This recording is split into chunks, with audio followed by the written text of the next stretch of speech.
a primeira comparecencia pública xa como elixido candidato a alcaldía polo BNG, non? E nesta comparecencia o primeiro que teño que lamentar é que a nosa cidade leva demasiado tempo atrapada entre a resignación e a propaganda. Hoxe estamos a 377 días das vindeiras eleccións municipais, uns comicios que son unha enorme oportunidade para seguirmos a facer avanzar o proxecto aberto en positivo do nacionalismo galego na maior cidade de Galiza, pero que son, sobre todo, unha grande oportunidade para Vigo, para abrirmos un tempo novo na primeira cidade galega, para poder pasar pantalla despois de 2 décadas de inercia e inmobilismo que nos están deixando atrás, para resetear a cidade en positivo e darlle un novo impulso que nos leve máis alá. Para superar as políticas aparenciais que pretenden reducirnos a unha cidade parque temático, para recuperar a cidade para vivir en lugar dunha cidade para mirar,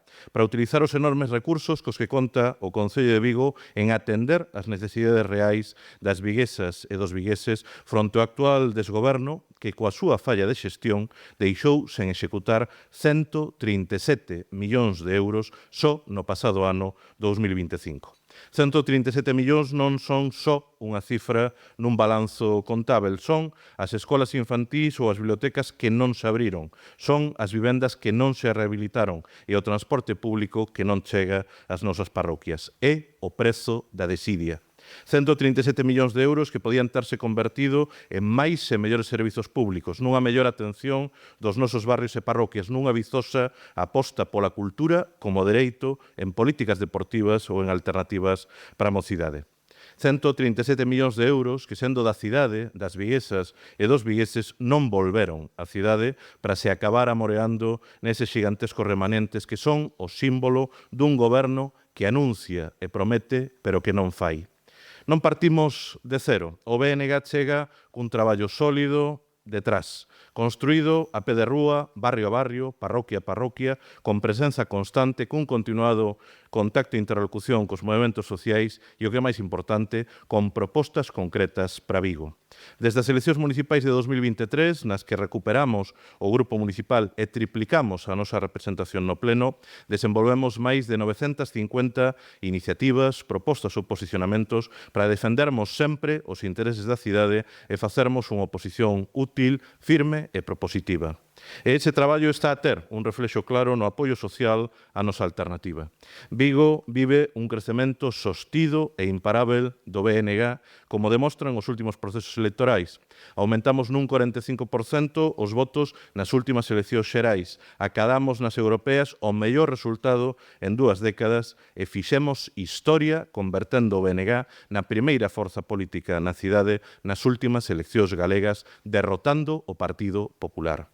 Hoxe hai cada vez máis vigueses e viguesas que ven no BNG a alternativa esperanzadora, solvente e transformadora que Vigo necesita. Con esa bagaxe encaramos as próximas eleccións municipais cun reto: lograrmos dar un importante salto adiante con rumo de facer do nacionalismo galego unha forza decisiva e determinante na primeira cidade do noso país.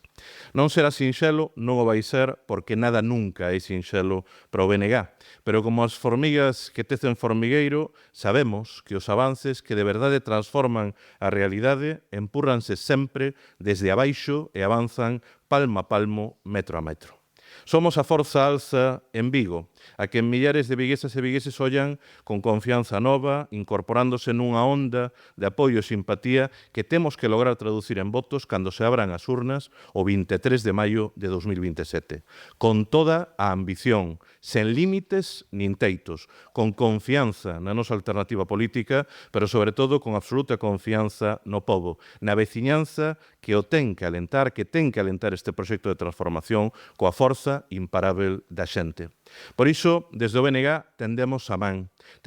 a todas as viguesas e vigueses que non se resignan, que saben e senten que Vigo merece máis, moito máis. A principiar polas 56.000 viguesas e vigueses que colleron a papeleta do BNG nas pasadas eleccións galegas, na certeza de que Vigo temos que ser o potente motor do cambio en Galiza. Pero interpelamos tamén as máis de 100.000 veciñas e veciños que non acudiron a votar nas últimas municipais, porque na súa man está o futuro. No seu voto está a posibilidade dun cambio de ciclo que rexenera a cidade após unha maioría absoluta que se demostrou absolutamente letal para a democracia e para o progreso da cidade. E chamamos a aglutinar e concentrar todas as gañas de cambio arredor do proxecto aberto do BNG. Ningún voto que aposte na mudanza, na transformación, ningún voto que aposte nun novo modelo de cidade pode volver quedarse en representación no pleno. Xogámonos algo tan importante como é poder escribir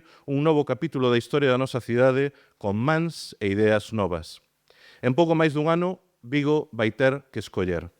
Fronte a un Abel Caballero esgotado na inercia do máis do mesmo e un Partido Popular que nada lle pode ofrecer á cidade, é momento de construirmos un novo Vigo entre todas e para todos, co proxecto transformador e en positivo do BNG. Por iso, o primeiro que temos que facer é alimentar a esperanza, é trazarmos un horizonte novo, afirmando con rotundidade que sí hai alternativa. Fronte a quen pretende sementar a impotencia, tentando convencernos de que nada pode mudar, o BNG afirmamos o noso compromiso revolucionario en facer posíbel o cambio que é necesario. Unha alternativa coa que construirmos unha cidade máis habitável e moito, moito máis verde, revolucionando de novo a mobilidade con moito e mellor transporte público, poñendo fin ao abandono dos barrios e parroquias e alargando os servizos públicos para a veciñanza, defendendo unha cidade sustentável a nivel ecolóxico fronte ao modelo gris do asfalto e o cemento, colocando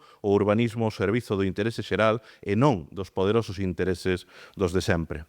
Unha cidade socialmente xusta e igualitaria. Ese é o repto, cunha enérxica política pública de vivenda que garanta o primeiro dereito da cidadanía, que é o de poder habitar a súa cidade. Humanizando de verdade Vigo cunha política social que non deixe a ninguén atrás, botando man de verdade as máis de 60.000 viguesas e vigueses que hoxe están en risco de exclusión social e pobreza, recollendo tamén o mandato dos masivos 8 de marzo de despregar unha axenda radicalmente feminista con máis recursos e menos discursos, reivindicándonos nos feitos como unha cidade orgullosamente diversa e integradora fronte ao discurso de odio que empurra a vaga reaccionaria da dereita ultraespañolista. E dando oportunidades a unha mocidade que ten que deixar de ser expulsada da emigración ou empurrada á precariedade e que merece moito máis que uns poucos concertos de verán. Un Vigo que asuma tamén o seu papel como motor de todo un país, afirmando con orgullo que somos lingua e que temos cultura, liderando dende a sinerxía, desde a colaboración, dende a cooperación, a nosa realidade metropolitana para nos converter na cabeza da Eurorrexión, volvendo a ser o potente pulmón productivo de Galiza e converténdonos na capital galega da innovación, da tecnoloxía e das comunicacións para garantirmos así o dereito irrenunciável a vivirmos con dignidade dun traballo na nosa terra. Para sermos, en suma, o motor desa nova Galiza que máis cedo do que tarde faremos realidade e que eu teño convencemento será presidida por Ana Pontón. En tempos de descrédito da política como os que estamos a vivir, desde o BNG afirmamos con feitos e non só con discursos que é a política o instrumento co que aspiramos a transformar a realidade para mellorar as condicións de vida da maioría social que representan as clases populares e traballadoras. Fronte a quen reduce a representación institucional a unha carreira persoal ao servizo de egos individuais, a nosa aposta por suliñar o nós, na certeza de que as persoas individuais somos, sempre conxunturais, de que o que realmente importa é a causa común na que acreditamos, de que a nosa forza é a do colectivo, o empurre do proxecto compartido. Fronte a quen empobrece o discurso e o debate público, reducindo a frases feitas, a storytelling comercial e a memes virais, nos acreditamos na consistencia no proxecto, na firmeza nos principios e no rigor nas alternativas. E desde hoxe, até o vindeiro 23 de maio do 27, imos traballar arreo, con aínda máis determinación e esforzo do que até agora, para explicar a nosa proposta na certeza de que imos lograr sumar a moitos millares de viguesas e de vigueses para construirmos entre todas e para todos o novo Vigo que soñamos. Porque Vigo nunca avanzou resignándose. Esta cidade sempre medrou cando se atreveu a imaxinar un futuro distinto. E eu estou convencido de que o mellor Vigo aínda está por construir e de que o imos facer xuntas e xuntos.